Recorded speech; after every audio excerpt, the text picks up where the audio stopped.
बिस्मिल्लाहिर्रहमानिर्रहीम। अस्सलाम वालेकुम dear students. Aspire group of colleges Chunian campus से अब्दुर्रहमान आप लोगों से मुखातिब हूँ। आज हम BSc physics paper A chapter 1 का एक आर्टिकल पढ़ने जा रहे हैं, Gauss's divergence theorem. Okay students, let's see Gauss's divergence theorem. Exam में क्वेश्चन इस तरह आता है, state and prove Gauss's divergence theorem. So first of all हम इसे डिफाइन करेंगे, इसकी स्टेटमेंट लिखेंगे, देन हमने इसके मैथमेटिकल प्रूफ की तरफ जाना है। इसकी स्टेटमेंट स्टूडेंट्स ये है, the surface integral of the normal component of vector ए। हमने एक वेक्टर का सरफेस इंटीग्रल कंसीडर करना है ओवर अ क्लोज सरफेस, और ये इक्वल होगा to the volume integral of the divergence of vector A taken over the volume enclosed by that surface is called divergence theorem। आप ये नीचे लिखी हुई लाइन से इसे इजीली कंसीडर कर सकेंगे। Surface integral of vector A is equal to volume integral of divergence of vector A। Students, there are three types of integrals हमने डिस्कस की थी। A dot dl अगर हो, this is known as line integral of vector A, and this is one dimensional। And if we want to evaluate surface integral A dot dA, this is surface integral। And if we have to study volume integral, how can we write A dot dV? This is known as volume integral, A dot dV। So what is Gauss's divergence theorem? Gauss's divergence theorem just states that surface integral of a vector A is equal to the volume integral of divergence of that vector। अब हमने इसी chapter में last topics में हमने एक topic पढ़ा हुआ है, डाइवर्जेंस क्या होती है। Divergence of A is equal to del dot A. हमने ये प्रूव भी किया हुआ है, divergence of A is equal to del dot A. So students इसे देख ले, A dot D A, integral A dot D A, this is surface integral of vector A is equal to the volume integral, integral del V. ये किसका volume integral है? Divergence of that vector. So finally statement क्या है आपके पास, the surface integral A dot D A ये equal होगा उसी वेक्टर की डाइवर्जेंस के वॉल्यूम इंटीग्रल के। इसके प्रूफ की तरफ आते हैं। ये सामने डायग्राम है हमारे, हमने पहले इसको एक्सप्लेन कर रहे हैं। Consider we have a surface S having volume V and placed in the vector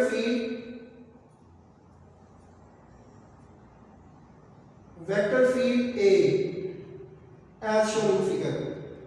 students हमारे पास एक सरफेस S है having volume V and this surface S is placed in vector field A like this one। ये मैं आपको vector field A show कर रहा हूं, कुछ इस तरह से ये वेक्टर फील्ड में सरफेस हमने रखी हुई है, vector field A any vector quantity को ये रिप्रेजेंट कर रहा है A। Now divide the volume into n small volume elements such that delta V1, delta V2, delta V3 up to so on delta Vn। ये देख रहे हैं हमने इसको डिवाइड किया हुआ है, ये first patch delta V1, second patch delta V2, delta V3 up to so on delta Vn तक। And these volume elements are enclosed by small surface elements like delta S1, delta S2, delta S3 up to delta Sn। Number of field lines इस किसी surface area में से पास करनी होती हैं, this is known as flux. So यहाँ पे हम कंसीडर कर रहे हैं, मैं आपको दिखा रहा हूँ, this ith element delta Vi इसमें से कितनी लाइनें पास कर रही है, this is known as flux. The amount of flux coming out from the ith surface element having area, इस एक हमने इसका एरिया DAI सपोज किया हुआ है। और फ्लक्स का स्टूडेंट्स आप लोगों को फार्मूला पता है, delta flux I is equal to A dot DI, जो कि सरफेस इंटीग्रल है। The net flux coming out from whole surface S, net flux is equal to integral A dot delta A। ये हमारी एक master equation है, इसे हम highlight कर लेते हैं। ये इक्वेशन 2 जो कि पूरी सरफेस का फ्लक्स आपको प्रोवाइड कर रही है। ऊपर मैंने फ्लक्स लिखा है एक ith पैच का, ith एलिमेंट का, और यहाँ नीचे इक्वेशन 2 में the net flux coming out from whole surface S, net flux is equal to A dot DA। Students, हमने एक ith एलिमेंट लेके उसका फ्लक्स लिखा, delta flux I is equal to A dot DAI। उसके बाद मैंने कहा कि जी होल सरफेस में से जितनी नंबर ऑफ लाइंस पास कर रही है, this is called as net flux. ये नेट फ्लक्स निकाल दिया। अब हम नेट फ्लक्स इस तरह भी निकाल सकते हैं, the net flux due to all the surface elements can be also calculated as, can be written as net flux is equal to delta flux 1 plus delta flux 2 plus delta flux 3 up to so on plus delta flux n। एक दफा आपने पूरी surface का as a whole flux लिख लिया, और अब हम कहते हैं कि तमाम पैचेस का फ्लक्स जमा करके हमारे पास नेट फ्लक्स आएगा। बच्चों, हम इस सारी बात को इस तरह भी लिख सकते हैं, net flux is equal to ये ऊपर वाले स्टेप को, इसको हम समेशन फॉर्म में लिख लेंगे, sigma delta flux I। Here I एक नंबर है फ्रॉम 1 टू n। ये इक्वेशन 3 आ गई हमारे पास। Put equation 1 in equation 3। Equation 1 क्या है? ये जो ith पैच का फ्लक्स था, ith पैच के फ्लक्स की आपने वैल्यू बच्चों पुट करनी है, ये डेल्टा फ्लक्स I की जगह पे, ये डेल्टा फ्लक्स I है। तो देखें सिग्मा एज इट इज आ गया, और डेल्टा फ्लक्स I हमने वहां पे लिखा हुआ था इंटीग्रल A डॉट DAI, और साथ में delta SI, this is representing ith patch, ith surface element. So now multiply and divide RHS by delta VI। इस स्टेप पे आपने डेल्टा VI पे हमने डिवाइड भी कर लिया और मल्टीप्लाई कर लिया, क्योंकि हम जानते हैं कि मल्टीप्लाई और डिवाइड से हमारा रिजल्ट चेंज नहीं होता, एंड हम मल्टीप्लाई और डिवाइड इस स्टेप में कर रहे हैं डेल्टा VI। उसके बाद हम यहाँ पे कुछ पुटिंग्स यूज करेंगे अंडर लिमिटिंग कंडीशंस। सिग्मा को हम पुट करेंगे स्टूडेंट्स इंटीग्रल डेल्टा VI हो जाएगा DV, और इंटीग्रल A डॉट DA बटा delta V, and limit delta V approaches to 0, this is known as divergence of a vector.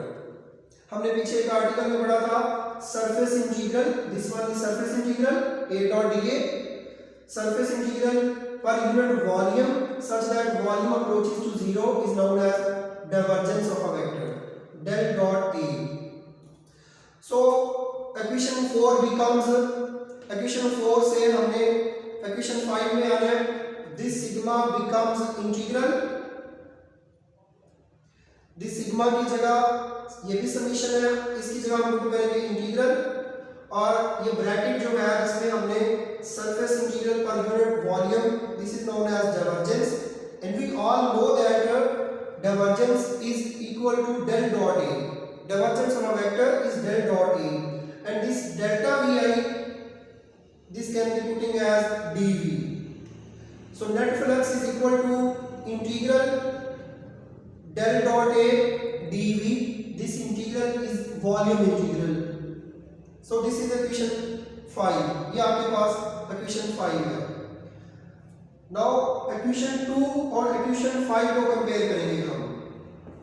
equation 2 और equation 5 को हम कंपेयर करेंगे। This one is also net flux in equation 2, and equation 5 is also giving us net flux. So जिस तरह इनकी left side equal है, इसी तरह इनकी राइट साइड वेक्टर्स में उसकी वैल्यू पुट कर दी इक्वेशन 2 की। So a dot dA is equal to del dot a dot dA is a surface integral and del dot a जो कि डाइवर्जेंस ऑफ वेक्टर a है इसका volume integral, hence the Gauss's divergence theorem is proved. Gauss's divergence theorem में हम start में कह के चले थे कि हमने साबित करना है कि किसी वेक्टर a के नॉर्मल कंपोनेंट की सरफेस इंटीग्रल वो इक्वल होगा डाइवर्जेंस ऑफ अ वेक्टर उसके वॉल्यूम इंटीग्रल के। सो स्टूडेंट्स हम थोड़ा इसको दोबारा रिपीट कर लें कि what is Gauss's divergence theorem.